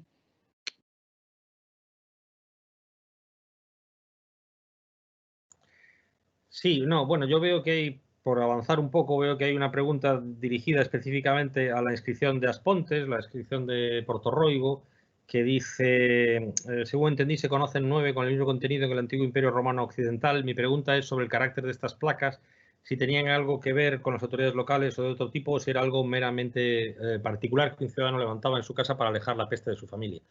Bueno, diciendo de antemano que todo esto tiene un cierto carácter hipotético, hay que señalar dos cosas. Una, probablemente están relacionadas con unidades militares y por lo tanto esto implica que hay una decisión más o menos centralizada, ¿no?, de colocar este tipo de inscripciones en Inglaterra, bueno, en Britania, ¿no?, y en lo que hoy día es Galicia, norte de África, etcétera. Y en segundo lugar, es una consulta más o menos oficial al oráculo de Apolo de Claros, ¿no? Es la respuesta a la respuesta que da el dios, ¿no? Y a partir de ese momento, efectivamente, esto supone una medida contra la plaga, ¿no? Dicho esto, como también a veces caemos un poco en el exceso de pensar que todo tipo de respuesta en el mundo antiguo era puramente mítica, ¿no?, o religiosa, ¿no?, y no desde un punto de vista de salud, sí que lo hacían. Galeno, evidentemente, trata a los enfermos con procedimientos médicos. Lo que pasa es que de acuerdo con los conocimientos médicos de la época, que eran muy insuficientes, pero su forma de abordarla es puramente empírica. Él estudia lo que hay, quiénes mueren, en cuántos días mueren, por qué unos piensa, ¿no?, por qué unos sobreviven y son capaces de vencer la peste y otros, en cambio, no lo consiguen. Es decir, su forma es absolutamente, digamos, empírica. Lo que pasa es que su manera de concebir el cuerpo humano pues está tan alejada de la realidad que es muy difícil que tuviera mucho éxito, ¿no?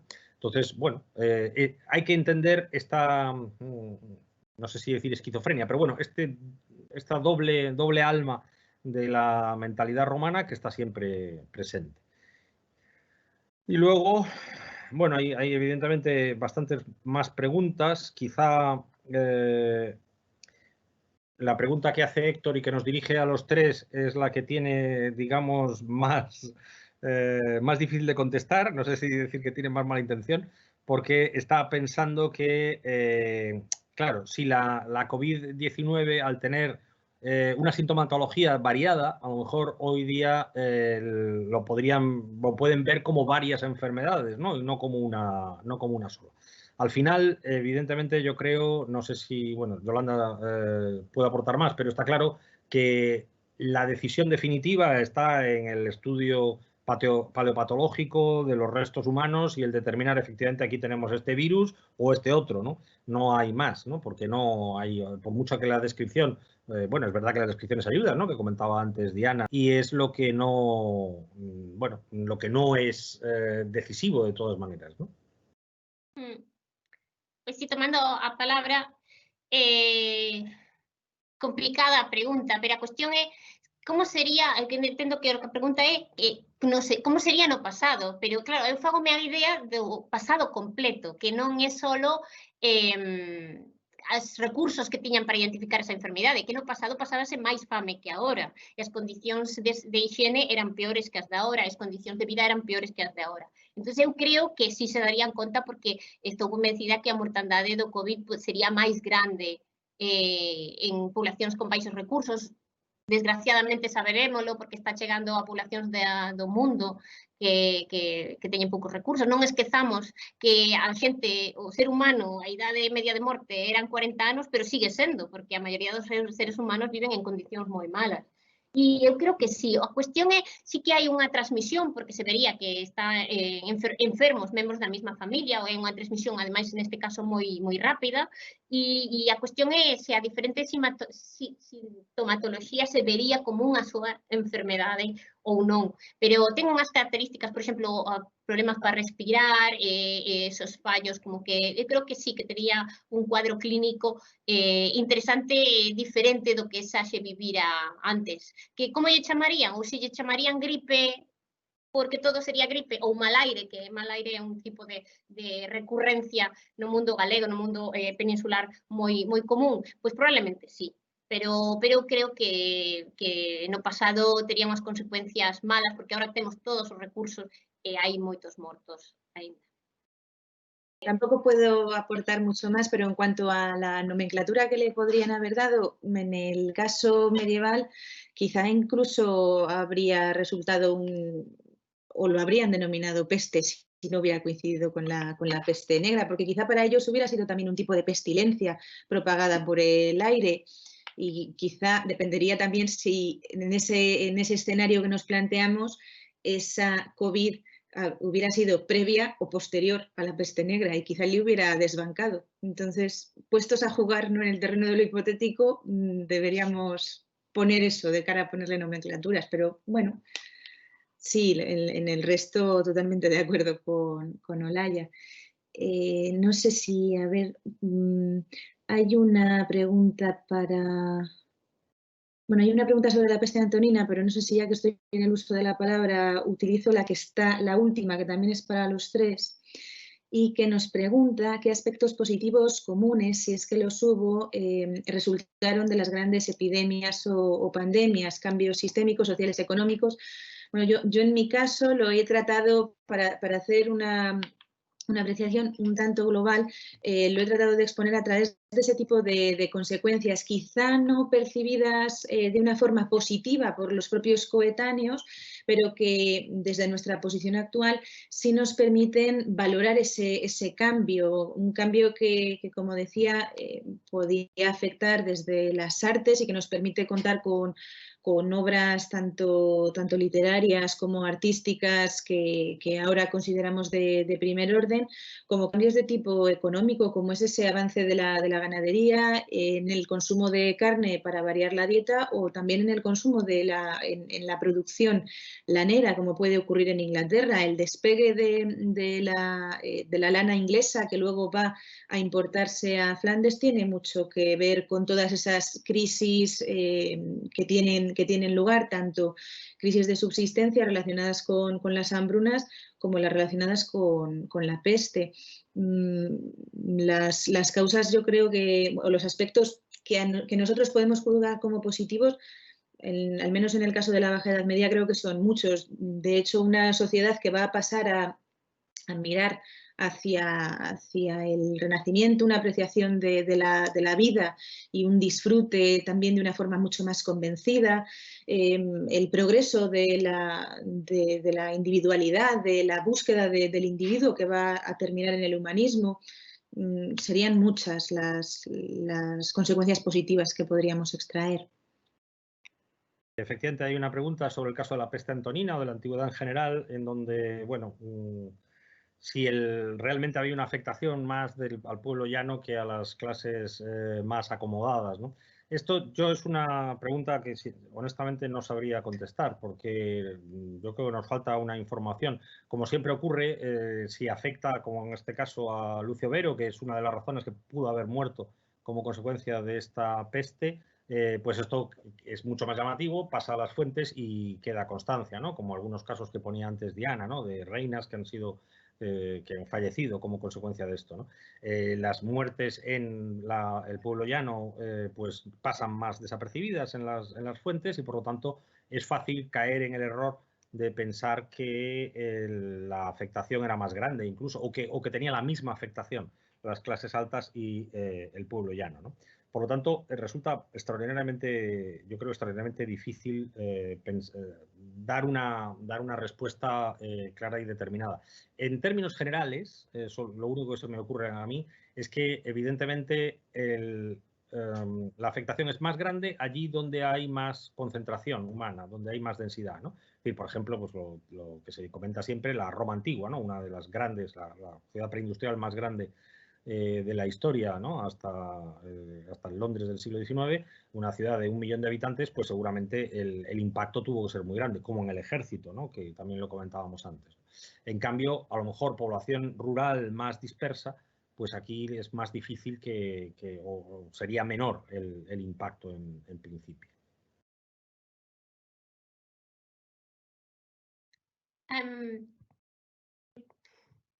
Eu quería, bueno, retomar un pouco para a pregunta de aspectos positivos, pues vamos a ir saltando. Bueno, a verdad que é moi difícil saber que aspectos positivos hai na historia porque non saberíamos os aspectos que houvesen sido se non houbera esa pandemia, ¿no? E que é moi difícil, a historia é o que é, e é bonito desto, pero sí, hai unha serie de cambios, pero non sabemos se esos cambios serían desa maneira ou de outra. E unha reflexión que a mí me parece moi bonita dende o punto de vista da xenética é que cando morre o 50% da población, ou ainda que sexa o 30%, hai unha selección. Entón, igual, tamén falan de que no noso propio ADN pódense ver as marcas desas pandemias, así que somos unha herdanza das pandemias, ou seja, porque os nosos antepasados vivirona, somos os fillos dos que sobreviviron. Entonces, eso está claro. E é moi difícil saber que aspectos positivos, para min positivos ou negativos, eu sempre penso que morra moita xente moi positivo, non é? Pero visto dende agora, sí, eses cambios que houbo, sobre todo na peste negra, que son os que máis se comentan hacia algo, e que moi recordados. Bueno, había tamén unha pregunta por aí moi concreta, se entonces era redundancia decir pandemia mundial. Non é porque as pandemias teñen un aspecto global, pero non teñen por que afectar a todo o mundo. Neste caso, o COVID afecta a todo o mundo e gracias ao transporte masivo que hai. Así que, sí, pandemia mundial, o que afecta, estamos dicindo, é unha pandemia, afecta a moitas rexións, pero ademais está afectando a todo o planeta, ou casi todo o planeta. E non sei se hai por aí... Bueno, eu vou facer unha pregunta así no medio para Diana, que a min, claro, eu sei que Diana, bueno, non sei se os ointes o saben, e Diana caracterízase a súa investigación por tratar moi ben e moi en profundidade as mulleres, e si cree que hai unha diferencia con respecto a outras crónicas, cando se fan crónicas de pandemia, se aparecen máis as mulleres ou siguen sendo de nun segundo lugar. Desafortunadamente ocuparían un segundo lugar. De no ser casos como los que he comentado, que al ser a través de la cronística me refiero, es decir, de esos artefactos o esos documentos que permiten construir o que están pensados para hacer historia, historiografiar, diríamos, para escribir historia. La presencia femenina ya de por sí es bastante secundaria, es bastante anecdótica. Ya si entráramos en el terreno de la documentación, donde ahí podemos tener tipos documentales muy diversos, por ejemplo, el que comentaba en relación a la fundación o dotación de un monasterio, eso ya nos permitiría visibilizarlas a través de otro tipo de sucesos. Pero a través, por ejemplo, de las crónicas, en esa pretendida idea de globalidad que dan, que no es tal, sería un basado en hechos reales de la época, más o menos, porque están pensadas para hacer propaganda, sobre todo las de la Baja Edad Media, que es de las que competen al periodo.